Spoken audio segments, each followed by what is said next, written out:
Charlie! Hey, Charlie, wake up! Yeah, Charlie, you silly sleepyhead, wake up! Oh God, you guys. This had better be pretty freaking important. Is the meadow on fire? No, Charlie, we found a map to Candy Mountain. Candy Mountain, Charlie. Yeah, Charlie, we're going to Candy Mountain. Come with us, Charlie. Yeah, Charlie, it'll be an adventure. We're going on an adventure, Charlie. Yeah, Candy Mountain, right. I'm just gonna, go back to sleep now. No, Charlie, you have to come with us to Candy Mountain. Yeah, Charlie, Candy Mountain. It's a land of sweets and joy and joyness. Please stop bouncing on me. Candy Mountain, Charlie. Yeah, Candy Mountain. All right, fine. I'll go with you to Candy Mountain. La la la la la la la la la la la la. Enough with the singing already. Our first stop is over there, Charlie. Oh God, what is that? It's a Leopleurodon, Charlie. A magical Leopleurodon. It's gonna guide our way to Candy Mountain. All right, guys, you do know that there's no actual Candy Mountain, right? Shun the non-believer. Shun.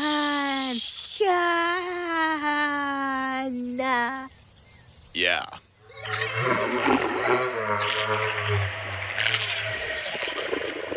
It has spoken. It has told us the way. It didn't say anything. It's just over this bridge, Charlie. This magical bridge of hope and wonder. Is anyone else getting, covered in splinters? Seriously, guys, we shouldn't be on this thing. Charlie. Charlie. Charlie. Charlie. I'm right here. What do you want? We're on a bridge, Charlie. We're here. Well, what do you know? There actually is a Candy Mountain. Candy Mountain, Candy Mountain, you fill me with sweet, sugary goodness. Go inside the Candy Mountain cave, Charlie. Yeah, Charlie, go inside the cave. Magical wonders are to behold when you enter. Yeah, thanks, but no thanks. I'm gonna stay out here. But you have to enter the Candy Mountain Candy Cave, Charlie. When you're down and looking for some cheering up, then just head right on up to the Candy Mountain Cave. When you get inside, you'll find yourself a cheery land, such a happy and joy-filled and perky merry land. They've got lollipops and gummy drops and candy things, oh so many things that will brighten up your day. It's impossible to wear a frown in Candy Town. It's the mecca of love, the Candy Cave. They've got jelly beans and coconuts with little hats, candy rats, chocolate bats. It's a wonderland of sweets. Ride the candy train to town and hear the candy band, candy bells. It's a treat as they march across the land. Cherry ribbons stream across the sky and to the ground. Turn around, it astounds. It's a dancing candy tree. In the candy cave, imagination runs so free. So now, Charlie, please will you go into the cave? All right, fine. I'll go into the freaking candy cave. This had better be good. Yeah. Goodbye, Charlie. Yeah, goodbye, Charlie. Goodbye? What? Hey, what's going on here? Hello? Who is that?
Okay, guys, you're gonna laugh. No, don't laugh, okay? Sure. Okay. Actually, I've been lotioning the fuck up. Not just because I've been jacking my, excuse my language, excuse my French, my wiener a lot. I've been jacking off, like, pretty much, like, probably, like, how many hours are there in a day? 1, 2, too many to count. Too many to fucking count, dude. So I think I'm just kind of like a little sensitive guy. And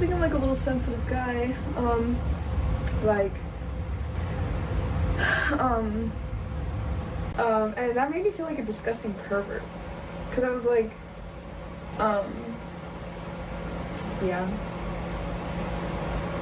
I don't know. I've been thinking about, I made a video like this before, but I've been thinking about becoming a whore again because, I don't know, maybe to allow myself to, I don't know, I think sometimes it's good to feel disgusted with yourself. Sometimes it's good to, I mean, a lot of my material comes from feelings of horribleness, worthlessness, disgust, all the bad feelings. It's usually what I write about, because it's easier, you know, because you feel them more, I don't know, I just feel like I don't really know my body that well, or who I am when I'm in that, mind space, because I just feel like so, like, I don't know, like a weird little alien guy. And I feel like maybe the only person that can change that is like me. And like I'm in a career focused mode right now. Like I've been working so much on like just focusing on like writing and music and stuff like that. And also it is really kind of weird to, I don't know, I feel like I'm going through puberty again and I'm becoming a woman, because I didn't become a woman the first time. I became a girl, like I went from a girl to a more girl, and now I'm currently a more girl, transitioning to not fully a woman yet, maybe like a lady is way too fucking old. From a more girl to an even more girl, an even bigger girl. The girl. I don't know. What is an in-between word for a girl and a woman? I'm just becoming a dude. I'm becoming a dude. Like that works for me. It works for you guys. I'm becoming a full dude. It's crazy. This shit is crazy. Yeah. Stay tuned for the transformation to go from a girl to a dude, where she's gonna be the coolest dude. Maybe not the coolest dude, but definitely the most thoughtful dude, the most insightful dude, the most still sensitive dude, and caring, and the really tight butthole dude, and the really long poops because the butthole is so tight dude. I think those are the stages of becoming a woman. That's how you know that you fully become a full dude, because you look in the toilet one day and you're like, God damn, that is the longest hole I've ever seen. And it's like a pin straight line. Makes me want to cry. Anyways, guys, I'll talk to you later. So, stay being you. Unless you suck, then you should probably just change your whole entire personality so that other people will actually like you. That's good advice, right? That's good advice. Change who you are so that other people will actually like you. Yeah. Yeah, instead of just staying true to who you are and being like authentically yourself and like continuing to develop as a person, like who you really are on the inside, you should just kind of just like adapt to like what other people expect out of you and like would actually like better if you did. Yeah, that's some advice for you for today. Change who you are if you suck. Change who you are. Change who you are if others don't like you. Even if you like yourself. Because what is life but just, if not the validation of others? That's... What, are you saying self-love is more important than anything else in this world? You're a crazy guy, get out of here. You're fucking nuts. You are honestly, you're nuts. You ought to be put away into the nut house. You are one crazy son of a gun. You and that brain of yours. I swear to God, you just make me wanna. Okay, I'll see you guys later.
We are currently living in a dark age of the closed circle, when people are enslaved to the shrinking circuits of consumerism and entertainment, stuck within the narrowly defined conceptions of politics, and trapped within the confines of religious fundamentalism. All throughout history, civilizations go through periods of these closed circles.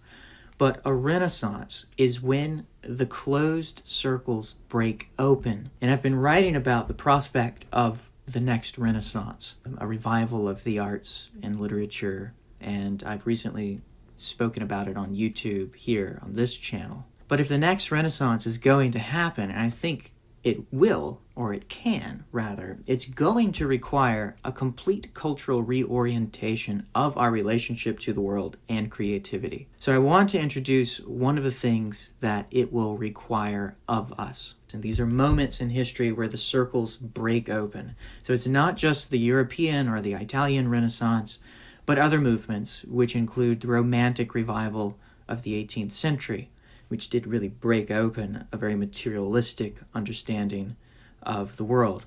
There was the American Renaissance, which was started by Emerson, Thoreau, and Margaret Fuller. There was also the Modernist movement, which I consider a revival of the spirit in the revolt against form. But largely that's what the Modernist movement was before, in the mid-20th century, sinking back down into a period of closed circles. So I'm defining a Renaissance moment in history as any moment when the static, closed circles of culture break open into an upward growth, into an ascending spiral. This is going to start on the individual level before it's culturally collective. Many people are trapped within closed circles. They move along the narrow orbits of obligation, expectation, ambition, and now mindless entertainment in a way that they never have before, or to an extent to which they never have before. There is a sort of desperate comfort in resigning oneself to an unconscious closed cycle. It's comfortable, it's expected. All the great writers of history, though, were wary of these closed circles. Henry David Thoreau had called it simply desperation, this surrendering to despair, underlying the duty of the society and entertainment of daily life. In his great work, Walden, he wrote that some people lead lives of quiet desperation. Of course, the word desperation shares a root with the word despair. It's very key for Thoreau. Thoreau's life can be seen as a series of successful experiments to break himself from the closed circles of Concord, the closed circles of New England society, his abolitionism, his education theory, his explorations into Maine and on Cape Cod, his studies on nature. His 2 years at Walden Pond was really just one breaking open of the circle, its most famous one, but there were several among many experiments. And Thoreau knew that within closed circles, a life will run its unconscious course around a fixed point until it expires. And these closed circles are now being fashioned by algorithms, by AI, by the market, and you see people really consumed in these circles today in a way that's entirely exploitative. But the image of the closed circle is not from Thoreau. I actually borrow it from Valentin Tomberg, who is an Estonian Catholic mystic who described the closed circle as a kind of prison. He puts it in this parabolic retelling of the cosmic myth of creation and the fall. His concept is that in the 6 days of creation, there was a circle, but the Sabbath, the seventh day, was the opening of the circle into the spiral. And his recasting of the fall, in this sense, was that the serpent bites its own tail and closes the circle. And so now the world is perpetually at odds against the closed circles and the open circles of freedom. However you look at it, though, this closed circle can be applied to many different things. If you think about it, your spirit is always running. It's always changing. It spins around an orbit, around your daily life. And what many do not realize is that the world is constantly trying to narrow that orbit. The world broadly speaking, includes the forces of materialism, ideology, consumerism, individualism, and mindless entertainment. It's really a catch-all for any force that wants to narrow your orbit and to enslave your spirit to its own interests. The world of nature, or nature itself, is very different from the world. But the lie of the world is that your spiritual desires can be satisfied by more purchases, by media, by entertainment, by AI friendship.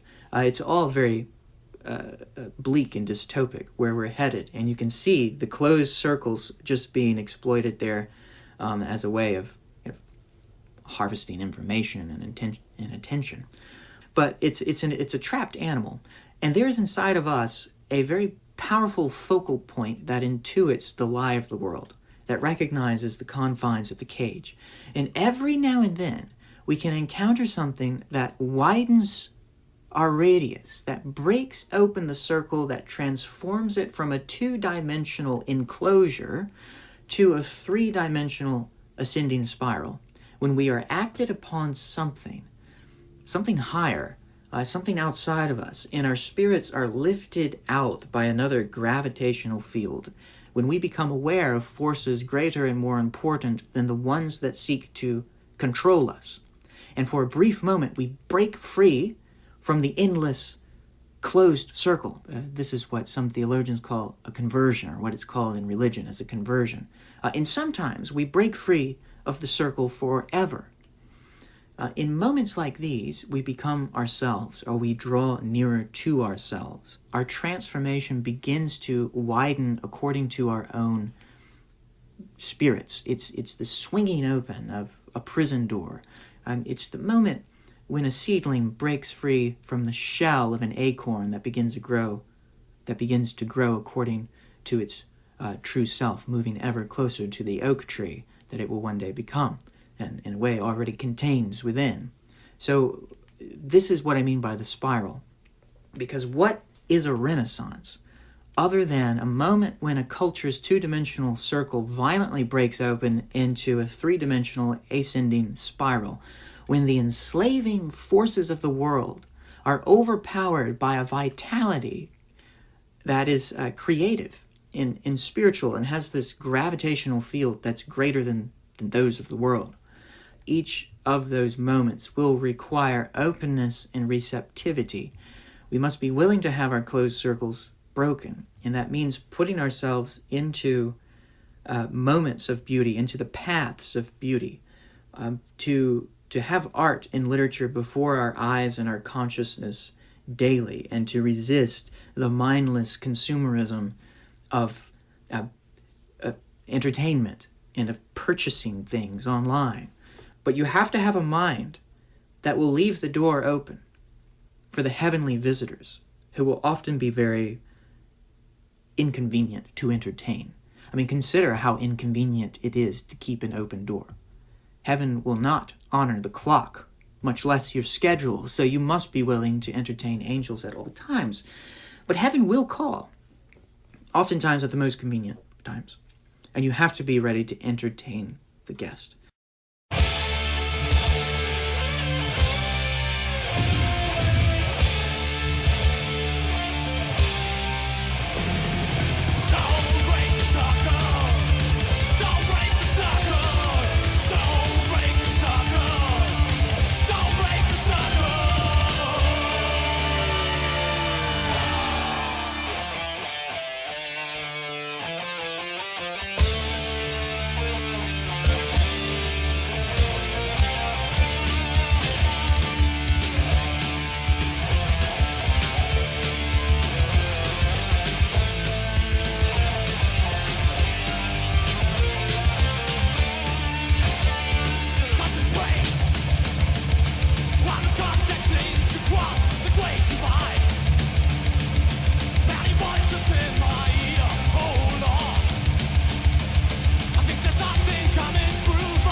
Oh, where am I?